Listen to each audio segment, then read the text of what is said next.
So if y'all can see here, even after this incident on Saturday, he doesn't have a body-worn camera.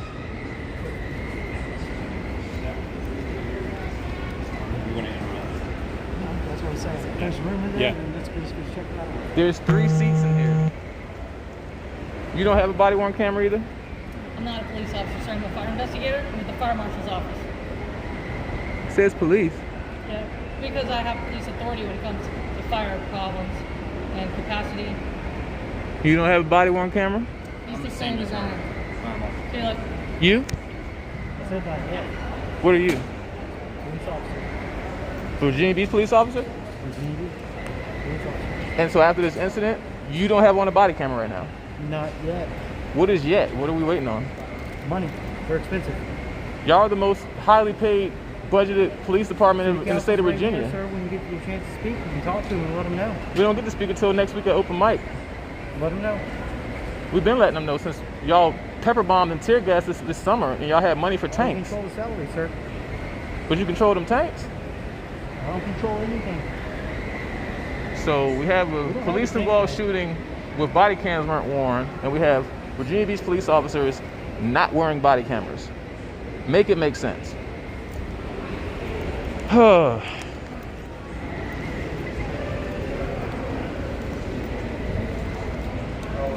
So we got a body camera incident, and we got cops without body cameras on. How does that work? They don't give a fuck. And then they're going to turn it over to the Virginia State Police, who doesn't like body cameras. I was thinking that. I was like, how you gonna turn it over to an agency that don't even have this protocol?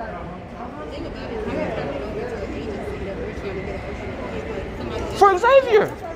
How does it make sense? We got somebody that we trying to get investigate another black man gets shot. I'm trying to think of who we should get to investigate it, because who can you even trust? Who's one of our foreign allies? I don't know. France? Europe? Unless they go to Could they go to another Commonwealth attorney's office? I would think so. I was thinking about. It's the same way they tried to get David and double ACP called her special attorney general, like, you know, has a special prosecutor. That's the same thing. They should get a special prosecutor coming in. Like, they shouldn't even just handed over to the state. It should have been from the beginning that you kind of see. People have to understand policy, right? It's electoral policy, right? And you can't just say, hey, I'm going to go over to Virginia State and that Chesapeake is going to hit Virginia Beach and that Chesapeake is. But an attorney general can go ahead and say, hey, I'm going to do this. Attorney can't say anything in special. 4 chairs. Thank you.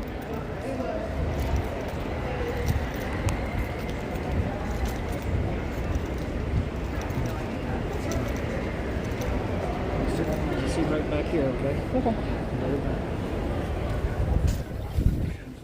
But I have to say, as we look at all this, when you look at the response of our force, independent of the questions, it's pretty miraculous when you look at it. Obviously, it was a tragic event, but absent the timeliness of how the police responded, the tragedy could have been much worse. And I think, like I told the chief when I was chatting, no, the city manager, I was chatting with him, unfortunately, we don't have, use a TV show, the movie, we don't have minority report-like capabilities. We don't know who's going to commit a crime before they commit one. And you just can't go out and stop and frisk everybody to make sure what their status is. This is a free country, really presence, but your ability to respond to an incident and to quickly shut it down and then hold them accountable is really the objective in that regard. And I applaud the force. I share Mrs. Henley's remarks, and I do think this council is the citizen review body. I think she's on target there. We hold the chief and the police, city manager accountable, but also that I do have faith that our police department can do that. But I realize that's not a universally held belief, and so I'm also willing to support what the police chief and the city manager thinks. We've got a better ground look at that. But timing is important. And I'm sure everybody and all the stakeholders want something in a timely fashion. But most importantly, I'm interested in how we're going to provide the short-term capacity and capability, and at the budget, see this larger programmatic matrix. And I'm hoping I'm going to at least see addressed in the discussion some of the conversations we've had about not just the recruitment, but just the structuring of the force itself, and how that, because retention, just hiring people is not enough. It's the wisdom of the force. It is the maturity of the force that gets you the right judgment exercise. It prevents escalation. So continuity of the force is more than just a number. It's the distribution of experience. And we've got to deal with both of those. I really didn't have a specific question, but I did want to share with my thoughts. But the suggestion about the matrix and the plan was a real suggestion. Thank you. Ms. Abbott. Thank you.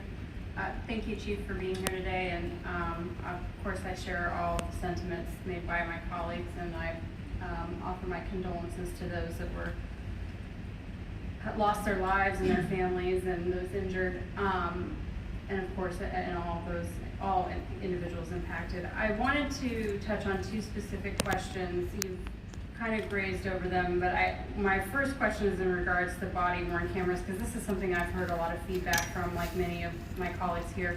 Can you walk me through exactly, since this is new technology, how is an officer trained to deploy their camera when they need to activate it? Because that has been where I've found, in the feedback I've received over the last couple of days, people are not understanding, and I'm not understanding. So if I'm an officer, how am I taught to use that camera? They are taught to activate it. It is a double tap on the actual device to put it into the activate mode when they were responding to any number of these occurrences that we just outlined. But there is some human capacity in there that you could be confronted with an immediate threat, and the last thing that you're probably thinking about is, I've got to activate my camera first. No, you're going to think about saving your own life or the life of someone else first before you activate the camera. And that's why we built, that's why it has a 30-second buffer built into it, because we know with human nature, there are going to be circumstances that occur that are not clean and sterile, and that's not going to be the first thing on an officer's mind. And I think that's where the signal sidearm plays in there. If you have a situation that is rising to the level that you feel that you need to pull your firearm, and you're not thinking about activating your camera, it automatically does that for you.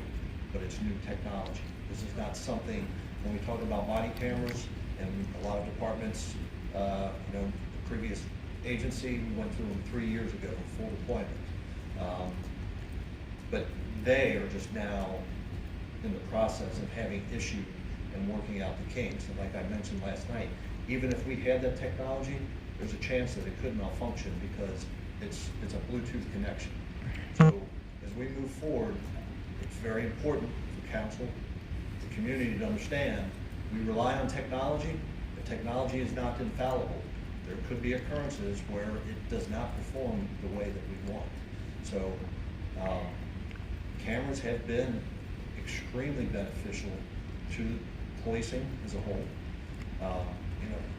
My experience is most cops, they want them. Are bastards. Some of us that have been around for a while, it's hard to embrace technology.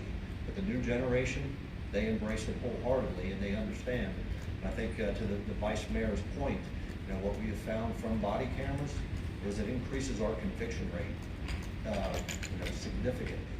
So they are using the camera. So convict the helps cops. them do their job and helps them secure convinctions that historically we have not had. We'll be releasing the Thank cop's you. name I after appreciate this that. is At done. a later time, I'd be interested in learning more about how officers are trained in greater detail, but that's not necessary for today. The other question I had was in regards, you mentioned a couple times community engagement task force. I think that's how you were wording it, or something similar. We have historically had a centralized community engagement unit with the onus of trying to make sure that all 800 of our officers are engaging in community engagement activities. But we find that as dynamics change, calls for service load increases, different demands, it's very hard for the average rank and file to be that community engagement officer that we would expect of all of our officers. They find themselves in a car racing from radio run to radio run. They don't have the ability to get out and walk and talk to the community because there's competing interests. And I've heard it for years is we want more foot patrol, we want more visibility, and we want you to get to our radio runs quicker. So you can see that it is it's competing interests, because if we have officers out engaging the community on foot, we don't have as many people in radio cars and beat cars and Zoom cars.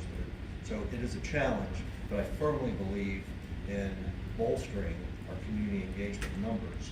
So I have decentralized those community liaison officers from a centralized, put them under the command of each of the 4 precinct commanders, as well as placed one down at Leda to help with some established programming.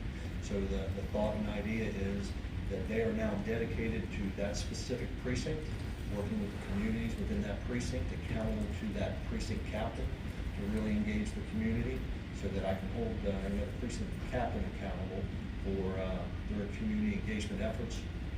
But one officer is woefully inadequate. So my question in regards to that then is, if we're trying to put a focus on, and I think that's a great effort to do, so I commend you for that.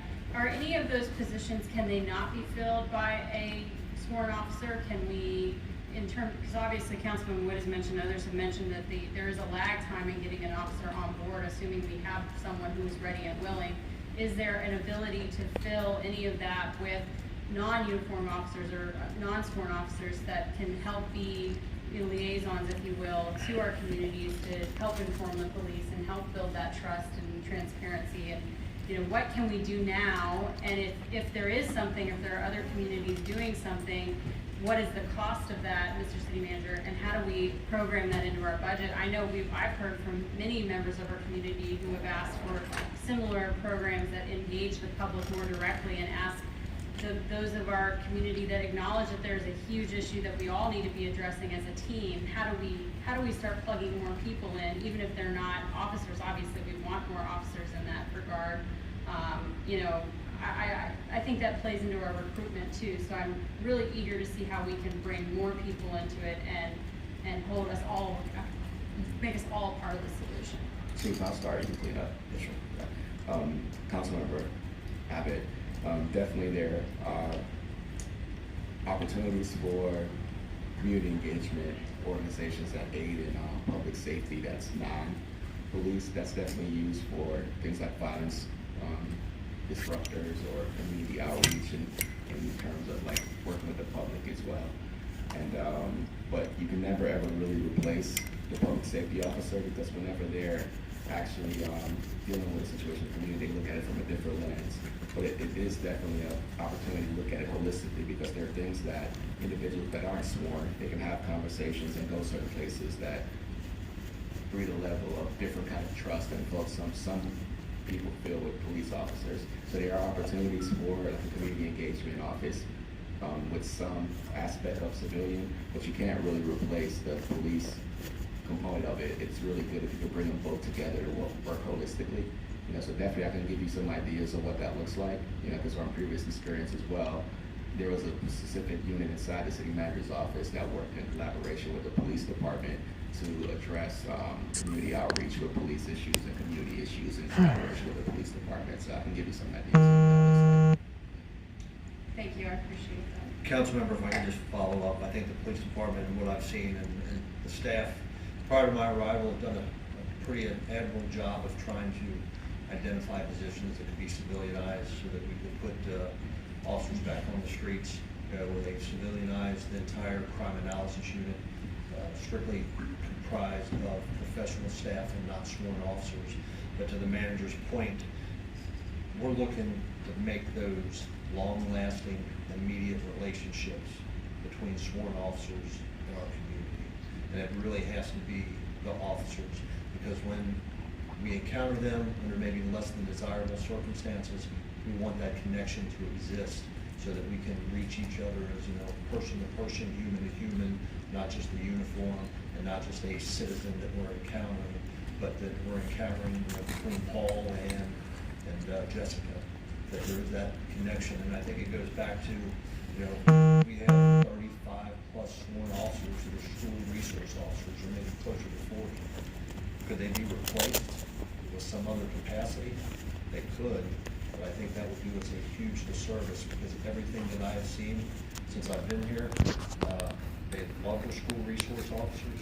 Those SROs have such a strong connection with the students and with the community. The use of those officers there, it does place a burden on the police department, especially when we're struggling, but the relationships that we're building, invaluable. Okay, Mr. Rouse. Thank you, Mr. Mayor. Thank you, Chief. I know you've been there quite some time. Bear with me just a little bit longer. Two things. First, my colleagues touched on a number of issues that I just want to kind of ask some comments about and then questions about. First, back to the officer-involved shooting. Were there any witnesses to the shooting at all? I believe we had one individual that may have witnessed a portion of that. And they said, is that individual a law enforcement officer, or This would be one individual outside of the two officers. Okay. So if the two officers that was at the scene were both wearing body cameras, or was just one? No, sir, just the uniformed officer. The second officer was a plainclothes detective. Okay. Working the original crime scene. Okay. And so I guess my question would be, do you think it would be prudent to have a policy in place for plainclothes detectives or officers who are working crime scenes to maybe have on cameras? Absolutely not. Okay. And I'll tell you why. Many times when we're encountering citizens from a detective position, and this is not talking about like drug detectives and all that who are undercover, but if you put a body camera on a homicide detective that's out on the street, and you walk up to somebody and start to ask them questions about a horrific crime that just occurred, Sure. we already struggle now. Right. Put a body camera on them, and our closure rate will drop to single digits. Okay. Was the officer shooting, that interaction, was Mr. Lynch, was he being actively pursued by officers? How did that interaction? Yeah, you're asking questions that are part of that criminal investigation, Mr. Rouse. Oh, my God. I'm not prepared or capable to answer. Those are the circumstances that have to play out in the investigation, and that information has to be turned over to Mr. Stalin. Okay. And my question is that because the DBPD released the picture of a firearm being found, but we don't know the circumstances of that firearm, especially because my colleague, Mr. Lynch, was. I'm trying to see what's going on outside. It might be fair. He could have very well been lawfully have that firearm. And I'm just trying to understand the interaction, which I guess is something we'll be looking forward to in the investigation. Yes, sir, and I apologize for not being able to expound upon that, but that is what the criminal investigation will uncover. The reason that we put out the pictures of the gun is because there was such an overwhelming public narrative that there was not a second firearm involved, and that Mr. Lynch was completely unarmed, that we had to just put it out there, that we did not have the ability to ignore the public outcry. Okay, and I guess, I would like, if there's information to be released, and understand the public outcry, I think we have to be very, very careful about releasing the information, because it feeds into different narratives and conspiracy theories, and doesn't allow the facts to take us where it may, or where it lead. Okay, so thank you for that. Sure. My next question, or really is a comment on the community engagement piece. Prior to you being sworn in here, we've had extensive community relations with communities that typically saw a high rate of issues or crime within their communities. You and I, just very recently, we sat down with teachers and other community leaders on a shooting that was happening in the neighborhood where some very little ones were injured. And so my question or comment centers around this holistic approach.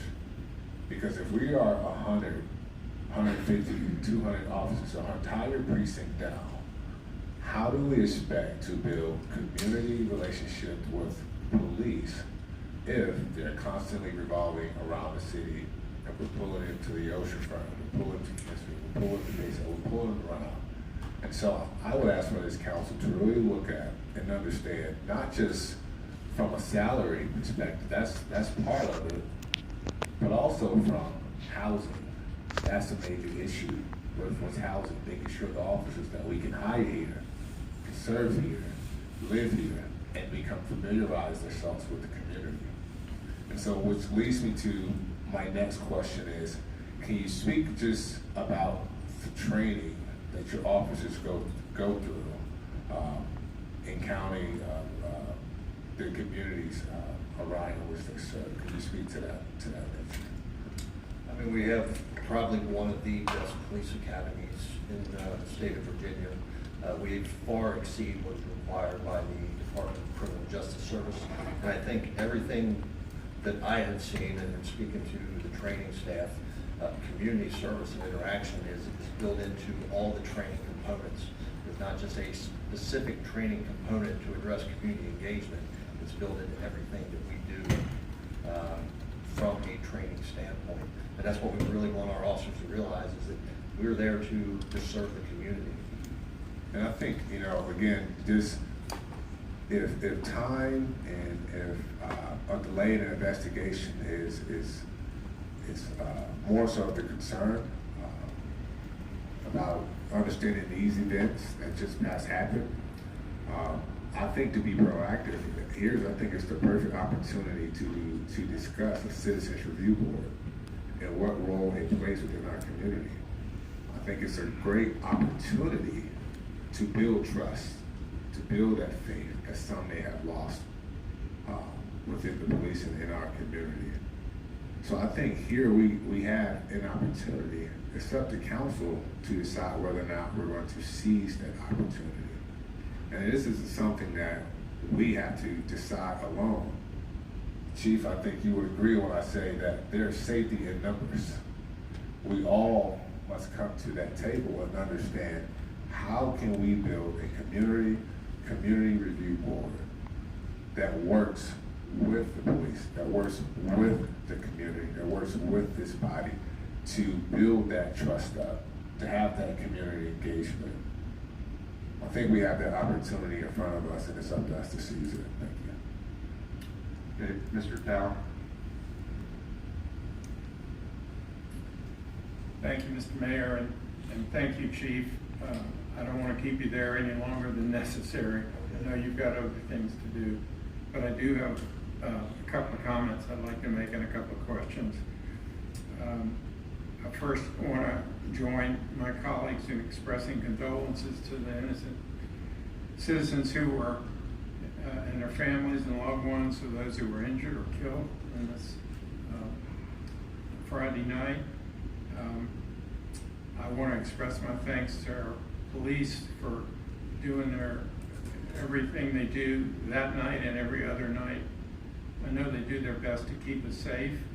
On a personal note, I didn't know the deceased Ms. Harris, but I carry on my phone a photo of Mr. Lynch and his father and me taken at a happier time at an event at the future home of the African American Cultural Center.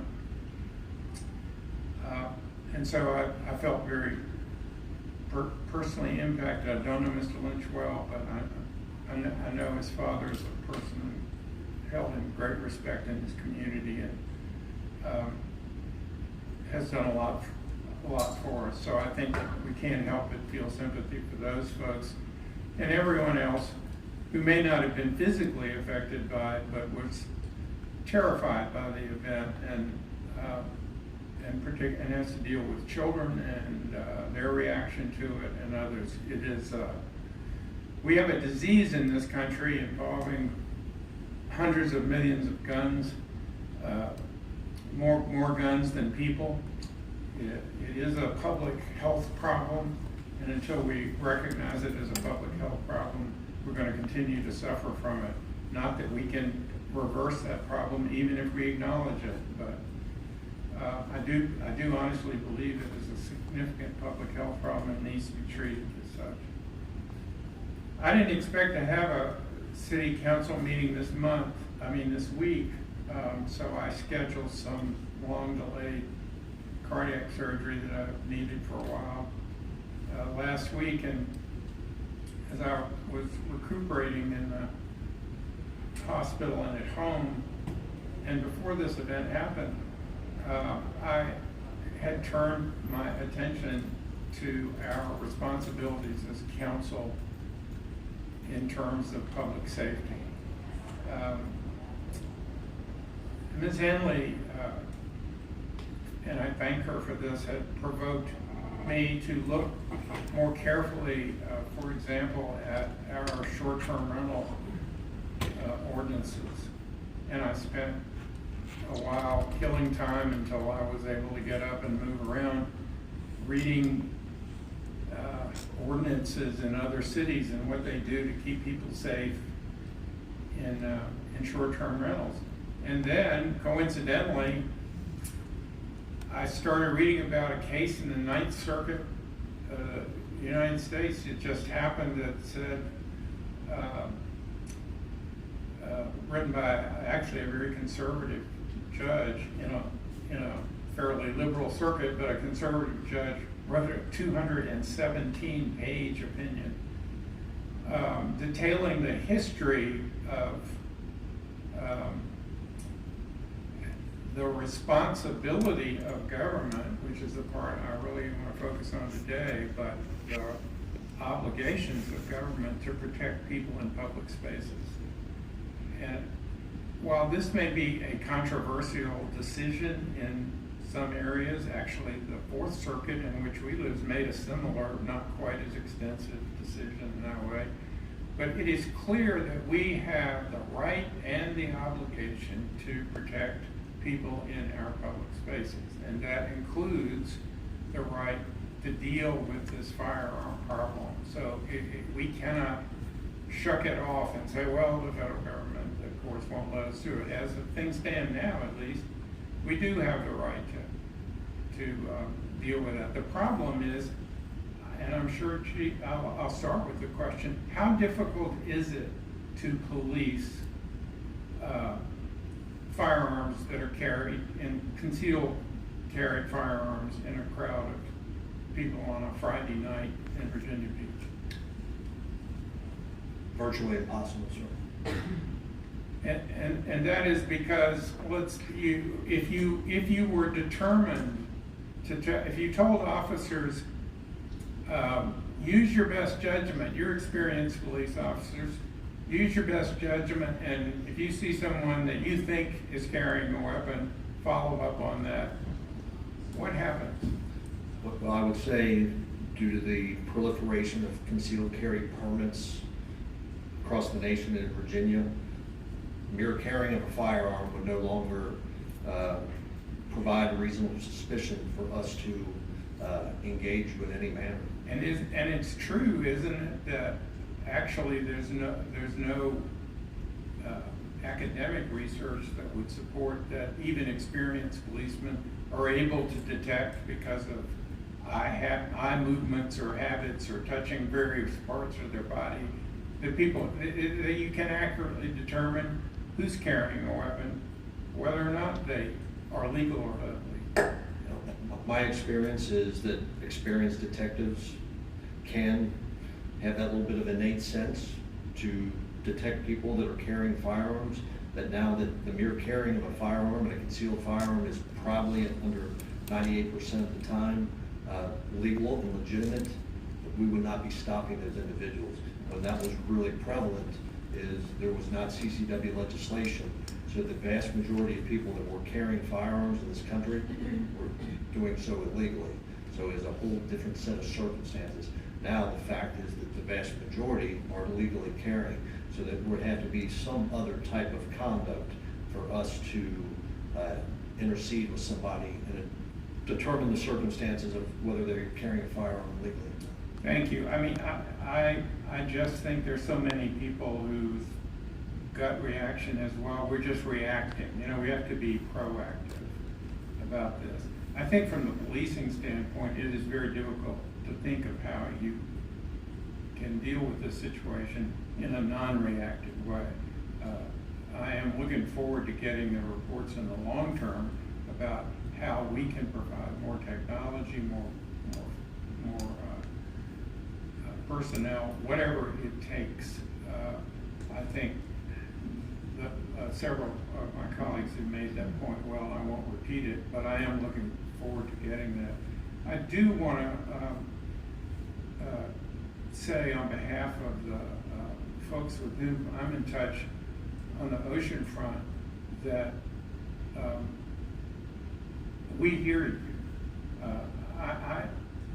I think I really sympathize with the small business people who are trying to make business, support their families at the ocean front, and are overwhelmed, not even by the gunfire, but simply by the crowd control of people who simply block entrances to stores who, well, I mean, it is not true that our merchants are benefiting enormously by these large crowds. Many of them are not here to spend money. They're not here to enjoy cotton candy or buy T-shirts even. They're here to party, or in their words perhaps, or to make trouble in many of our words.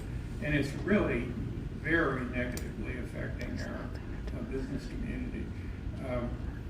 Our local residents who live in that area around Old Beach, around Channelon, around the north end and south of that, there are, I've gotten a lot of, are you aware of a STR, shooting near an STR, short-term rental, 26th Street?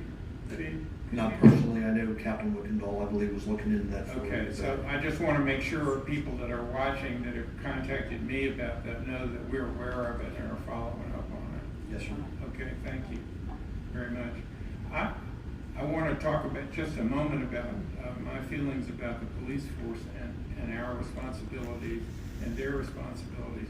I view the police force as the most professionalized group of folks that we have in our employ. I put them right up there with our city attorneys who are,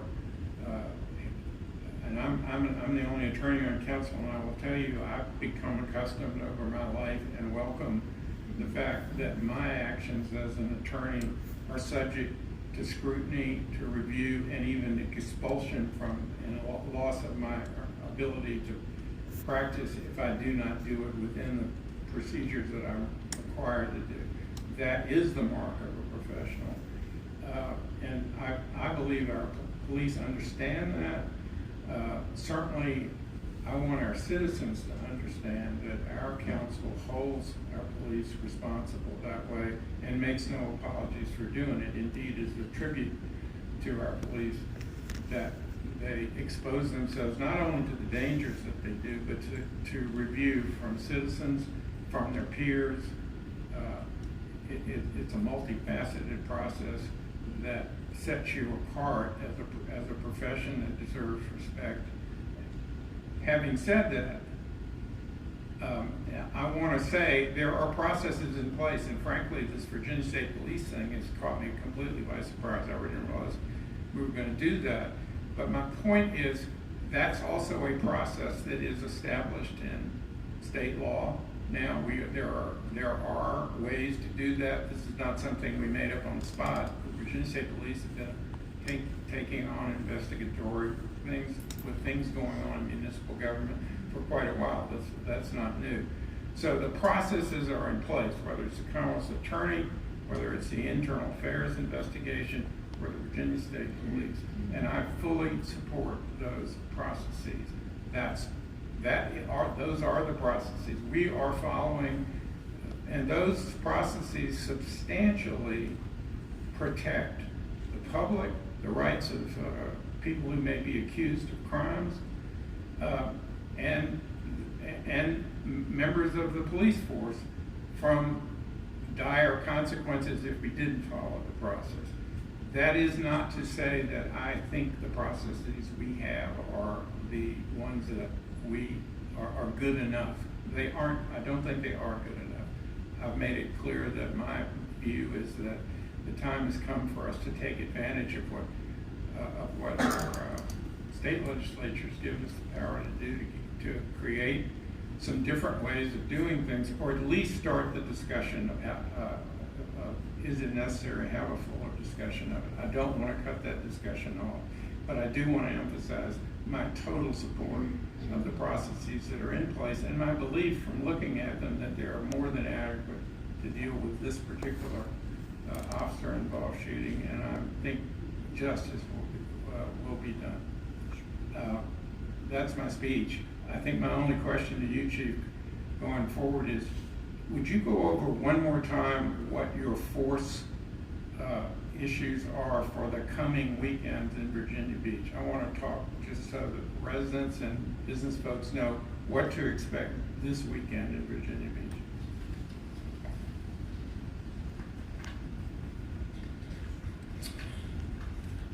Yes, sir. Thank you, Councilmember.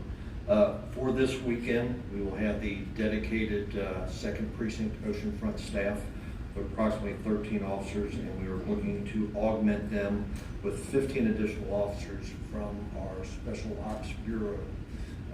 Like I indicated, we are also putting cars on standby in the outlying precincts that if we have a need to pull them down, then we will pull them down to the oceanfront to augment the 28 that we have currently. The traffic situation per se that's been mentioned, the cruising, the crowding, are there any particular traffic control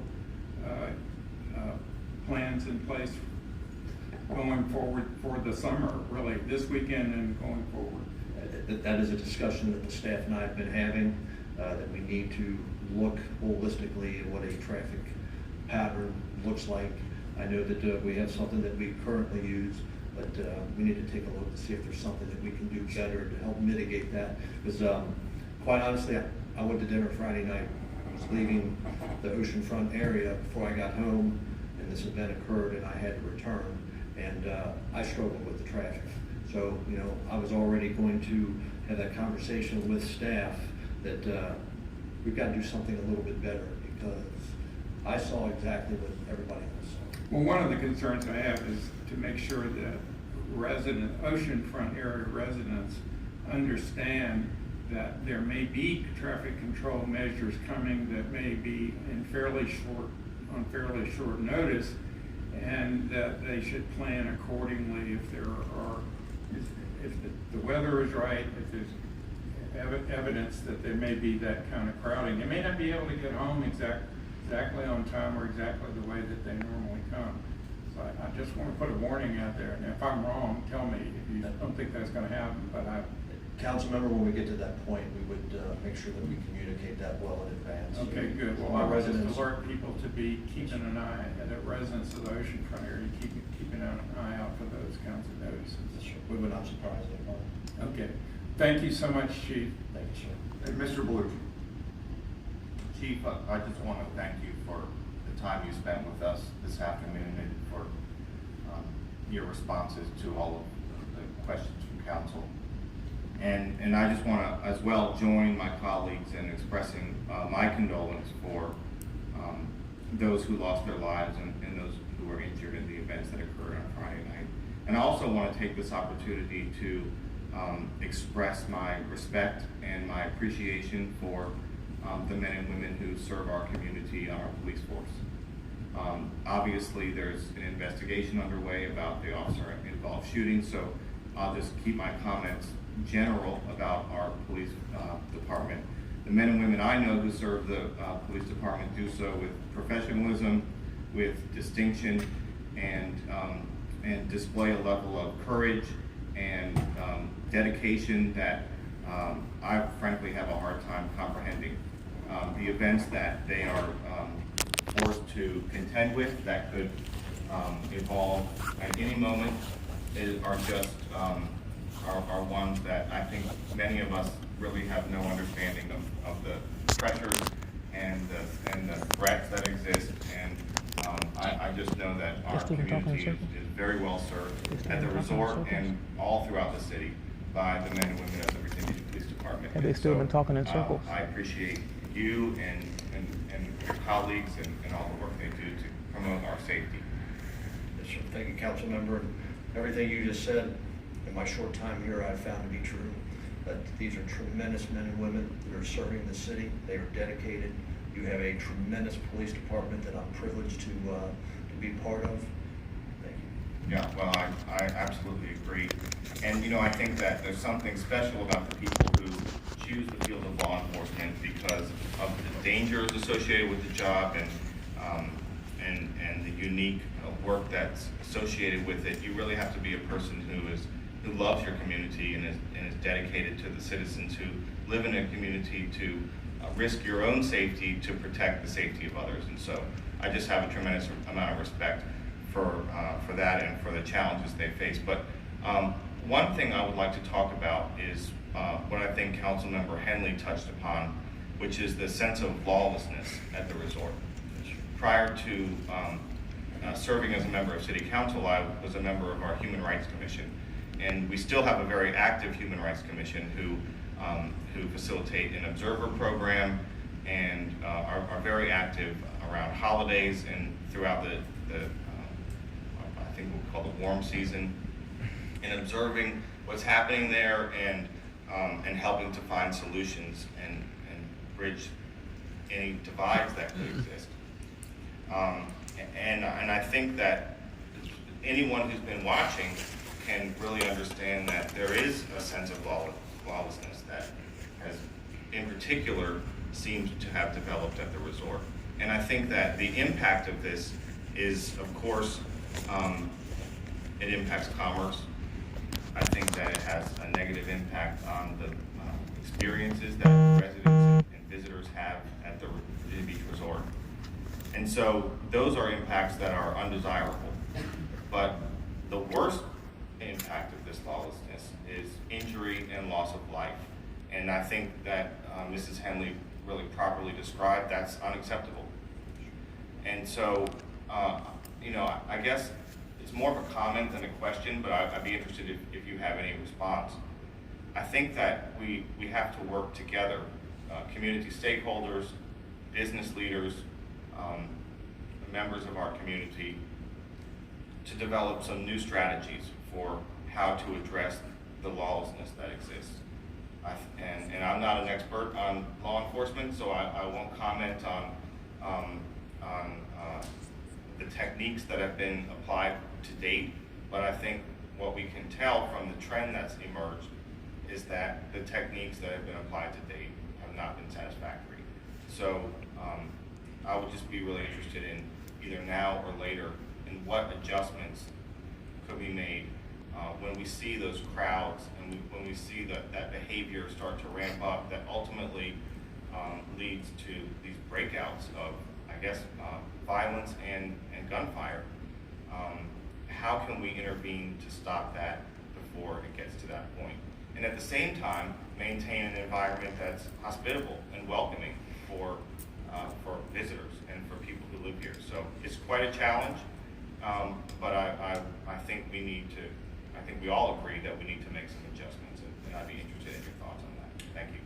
Yes, sir. Thank you, Councilmember. It's a very valid point. I think addressing individual conduct is always a challenge. Some of my experience is that we get more sustained, long-term results dealing with physical locations, you know, the crime, the comfort, the convergent, and the corrupting locations that attract crime and disorder. So I think we have to, and we'll go back to addressing it holistically from both a place-based perspective, an offender-based perspective, if we need to address certain conduct. And I think you know, some of those conversations are already starting to be had about what some enhanced focus on chronic nuisance and addressing things through civil litigation and holding property owners accountable. My experience is that is a tremendous tool in the toolbox that many times has longer term sustained results than an arrest on a Friday night for some you know, fighting in the street. Because I think, as you indicated, you know, many people are coming down here, they want to enjoy themselves, and it's a very hard distinction between, you know, what is some loud, boisterous, but illegal conduct, and then when does it turn into criminal conduct that rises to the level that your officers need to address it. And it's a difficult dilemma, but I think long-term, we have to start looking holistically at the different options with a very, very strong, robust civil litigation piece. I DM'd it. Okay, I anybody DM'd else? it. Yes, Ms. Wu. Thank you. I just want to follow up on a comment that was made previously by Councilmember Rouse. Before you have a resolution that's a draft that I mentioned last week regarding a task force that can look at the type of civilian review panel that we should have in our city to date. It will look at some of the issues that were brought out during some previous short conversations and discussions, and the task force will look at some of those areas. Feel free to add more to it if you like, but I think a task force that was, suggested by the African American Roundtable would be beneficial in providing some additional insight into what's needed, some of the concerns that we still have and we don't quite see eye to eye on. I think it would be beneficial to look at a task force to kind of go over those issues.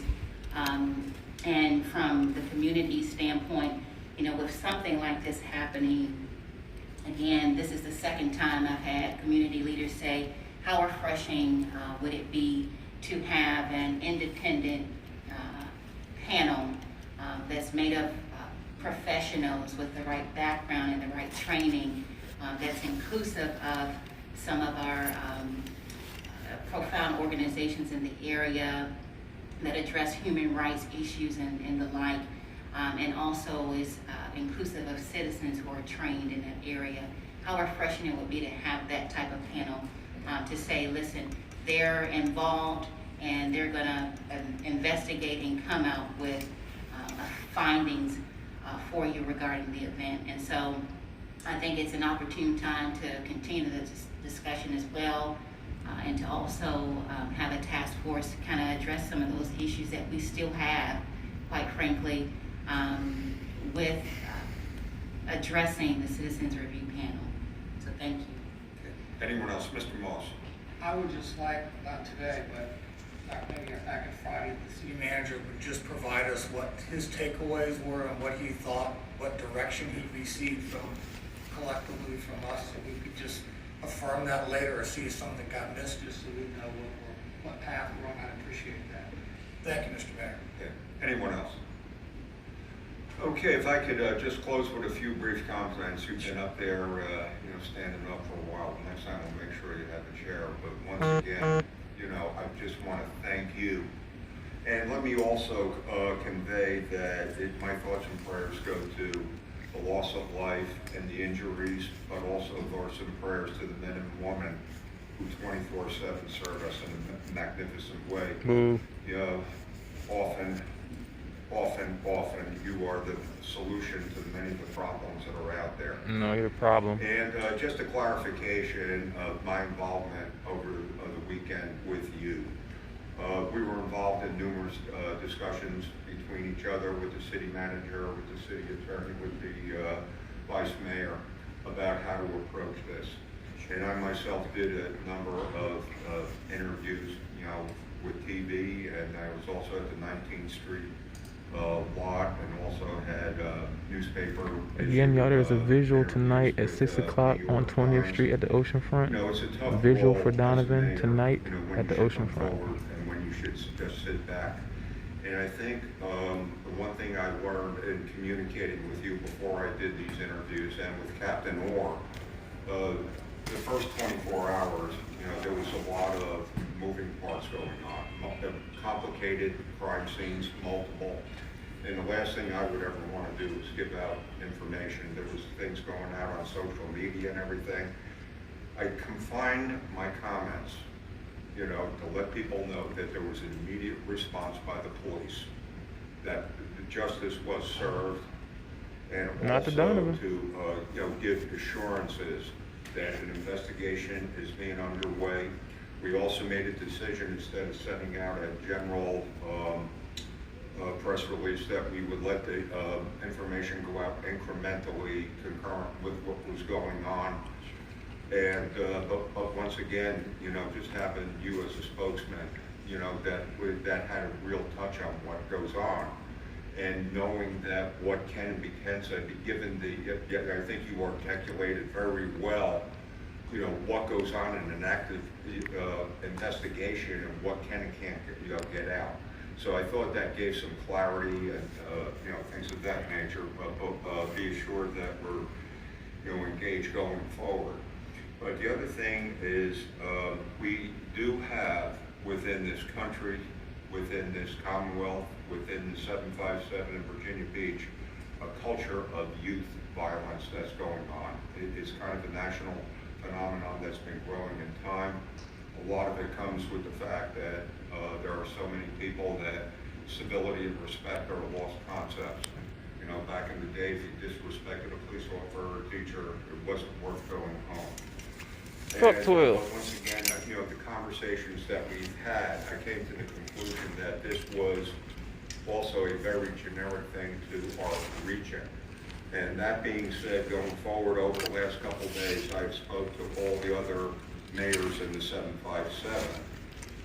So all 7 of the mayors were, you know, had welcoming phone calls about getting the mayor's task force on community safety together.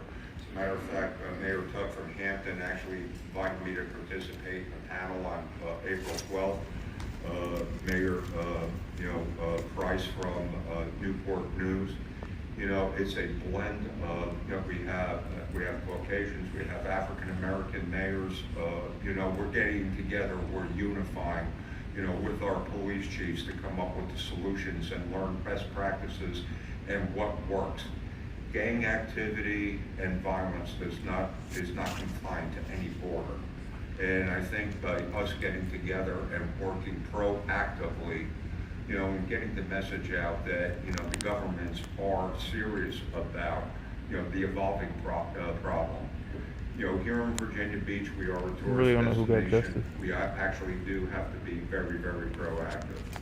But once again, I always wanted to give a sense of confidence, you know, that in the interviews that I did, that I was confident in our police department, and we're going to have a plan that as we go into the summer season and everything, you know, and, you know, with full engagement with the community and things, we can do this together. And for that, I just want to thank you very much, and God bless you, God bless your men and women, and at this point we are adjourned. Thank you. Thank you very much. Bitch ass Bobby.